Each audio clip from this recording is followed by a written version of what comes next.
A number of dishes today using ginger, fresh ginger, dried ginger, uh, a little salsa. We're going to make baked chips next, and we're doing a chicken dish and some cookies. So we got a lot going on. But before I start, I'd like to welcome you and everybody new that keeps watching and sharing our video posts. And in case you haven't seen all the video posts, you can go on YouTube or you can go on my Facebook page. I've opened it up 100% so everybody can see it and check out all the different things. We've been doing this for over a month now, and I think we're almost into week 5 or 6. And I teach all over the country, but right now, kind of homebound. So instead of going to your neck of the woods, I'm bringing you to my neck of the woods. And before we start, we got to thank Neil for helping us out on Thursday. I think he does this so he can taste and eat the food too, and lick the batters out of the bowls. But anyway, for a number of years, I went down to Tecate, Mexico, and I thought it was pretty funny because it was they call it a health lifestyle farm type thing at Rancho La Puerto. A beautiful place. They have a huge garden, and they were able to produce, and they probably still are, all of the fruits and vegetables for the area hospital and all the schools in town, plus for the ranch. And people would come there for a whole week, and every hour there was 7 events going on. Health events, water aerobics, my cooking classes. And I do not look like I go to a spa, so let's face it. So one day, on Sunday night, they introduced the staff, and I'm standing there, and I said, my name's George Gary, and I am the new Pilates instructor here at the ranch. And the look on these people's face, they wanted their money back. Did you hear that story, Neil? Yes. Yeah, because Neil's laughing. So, anyway, the rules of the kitchen were difficult. No butter. No fun. Some of the things that I had to make, I would do soups and salads and stuff like that. But we needed tortilla chips one day, and I said, let's make some baked tortilla chips. And in fact, what's funny is I made some a little ahead. Neil came in from work, and he ate some, and he didn't even realize that they were for today's little show. So I'm just going to show you how to make baked. They take a little bit more time than opening the bag up, but normally when you in California, you buy the corn tortillas and you don't use them all. You get 2 dozen for $1.50 and you don't use them all. So what I do is I take them and straight through in half. Now I want to do this by 8, no 6, no 8. So then I do half again, and then each one of these is in half again. So we get 8 pieces. Now, if you ever look at Doritos, they don't have corners, pointed corners. Did you know that? No, I didn't know that. They're round because it pokes. The other thing is I bet you didn't know, at Disneyland, Casa Mexicana restaurant during the 70s and 80s, one of the busboys created Doritos, and that's what started Doritos. So the Doritos were invented at Disneyland, and you can look that up to see if I'm telling you the truth, which I am. So what I'm going to do is do these flat, one by one on a tray, and you don't want them to be touching. Don't try to cheat and do them quicker or anything like that. And you're going to have, I don't use my convection oven very often, but with these I do because I want the air to flow all the way around them. So just like that, don't overdo it. Then I'm going to take some canola spray.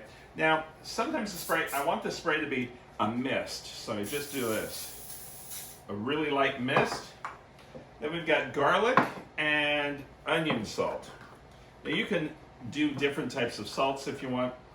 You don't want a whole lot. So probably 1/4 of a teaspoon. And you just sprinkle it a little bit. And then you also can put some Parmesan cheese, some very grated Parmesan cheese works well. You're going to put this into the oven at about 420 degrees, 25 degrees if you're going to do it not convection. Convection, 375. About halfway through, about 8 minutes in, you'll turn them over. You won't even be able to tell that you need to turn them over, but when you bite into them, they'll be like soggy, and you don't want that. You want them to be very crunchy. So we'll be right back with our finished chips. So here's our chips, and I've turned them over, and you can see how they brown nicely. And we're going to put these off to the side, and we're going to make our salsa to go with it. It's a ginger apple salsa that you can use on chicken or on this. At the ranch, they would make on Wednesday nights, and they still do it when they're open, guacamole. And I was eating it one day with some chips like this, and somebody said, "This is the best guacamole I've ever had." And I said, "There's no avocado in this whatsoever." And they didn't believe me until the chef told them it was peas. All they did was puree peas with onions and use the peas. Nothing like was wrong with an avocado to me, but peas. So watch, you never know what you're eating out there. Here you go. We'll be right back and make our salsa. Welcome back to Ginger Day. And we're going to make our salsa. It's a sweetish, not Swedish, not from Sweden, salsa. And this is in my 500 Best Salad Dressing Sausage Marinade book. And we're going to use fresh ginger. And you want the ginger. I went to one store and they only had a few little pieces. So we find here, we buy it if we have to. Well, then today I went to another market because I had to pick up a few more apples, and they had really fresh ginger, so I'm using that. I'll use the other to make, you can make ginger ale out of this too, ginger syrup. But here's ginger root that we're going to be using, and you use it a lot in Asian dishes, but a lot of people use peelers, and when they peel the ginger, it takes so much of the ginger off. So all you do is use a spoon, and you scrape it, and it will scrape just the top part off. Very easy and quickly. And you want to get some without a lot of knuckles or fingers, because you're going to take this and slice it. Now this will last after you just take a piece. I'm trying to see how much I need. I need about a tablespoon. So I'll clean off my table because that is not what I want to use. And then I'm going to take there. Now, check and make sure I don't have any peel on this. And then I will just chop this very fine, kind of like if I did a garlic. And now I'm not going to take this and just get the oil out of it. I really want the pieces of ginger in this, and very finely chopped, so I mince it, because I don't want someone to get one big chunk of ginger in their dish. Just a few little pieces per chip. Alrighty, so now we're going to take our apples that I've already sliced and diced, and I put it in some lemon juice water. And I just use any type of apple that you like to eat, not bake with. You can do a Golden Delicious. I used some Rome that you can do with both. You want all the liquid off. The lemon juice helps with the browning, and if you don't have lemon close by, you can also take a vitamin C tablet and crush it in the water. And that'll work. So there's that. That's 2 apples, 2 large apples. We've got some brown sugar, crumbled, and some cinnamon. So right now it's an apple pie. You could use this for the inside of an apple pie.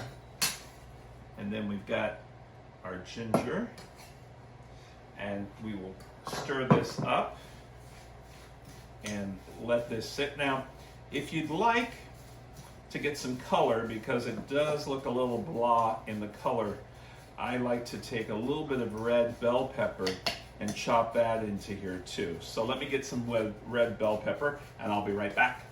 So you'll just take and blend that ginger. It starts with a G. Now, because the coloring, I know it's in a red bowl, the coloring isn't too thrilling, so I'm going to take a little bit of red bell pepper, just a little piece of it, and clean out the inside a little bit. And I will, nice and crisp, take little pieces, because this, without being cooked, sometimes it hurts digestive. So, but just have little pieces. You could also do pimento in here. You could do the bell pepper that's already roasted. This is strictly for color. You want some color in there. Always look for eye appeal. If it looks blah, people are going to think it tastes blah, even though you've got that ginger in there. So, stir that. And we will put it in to our bowl. Let me get a large spoon to spoon this in. You can see with putting that red in there, it helps with the look. You could also do tomatoes if you have a tomato.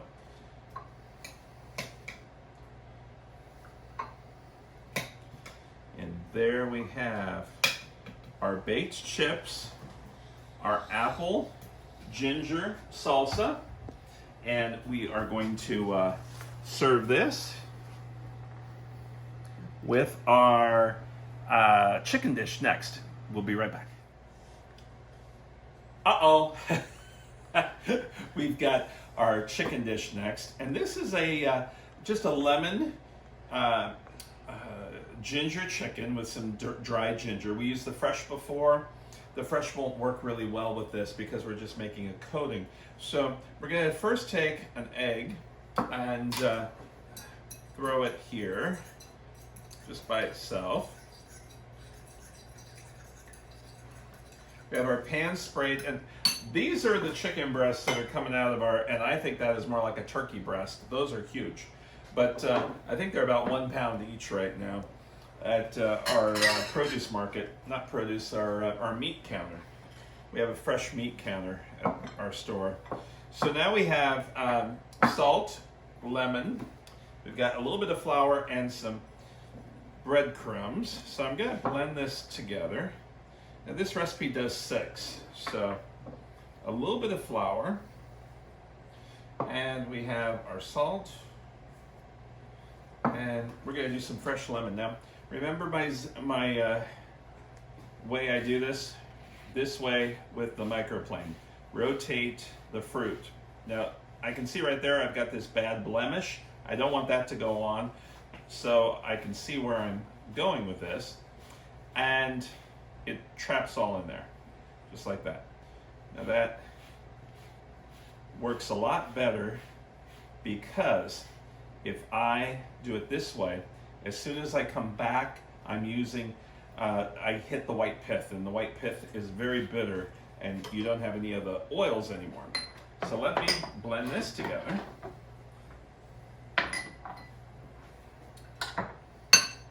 And it's all over dry.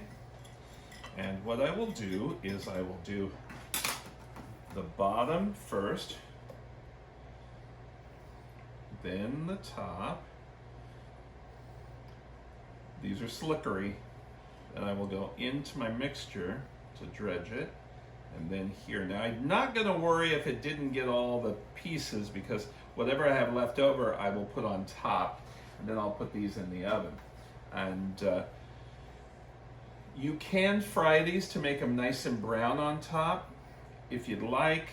I tend to go into the oven so I don't have to deal with anything on the top of the stove when I'm doing this. So just like that. And the egg don't use anymore. The dry. Put some on top of both. Make sure even. And then we'll put this in the oven. And when we come back, we will have our chicken, and we'll have that salsa together. We can put that together. See you in a few. Okay, our chicken's out of the oven. The chicken breasts are so large, and you don't want to test it over and over with a knife. I use the instant read thermometer, 165, really 160. Then I let it sit for 10 minutes and it'll rise up about 5 degrees. But they've got some that you can put 165 and a cord goes into the meat and it alarms from across the room. And some have remote control. But I think meat thermometers work so much better than how many pounds per ounce and how many minutes do you put the whole thing together. So there is our ginger chicken and there is our apple salsa. We'd like to thank you so much for joining us for Ginger Day, and we'll see you tomorrow when we do Retro Day. Take care and have a good one. Bye now.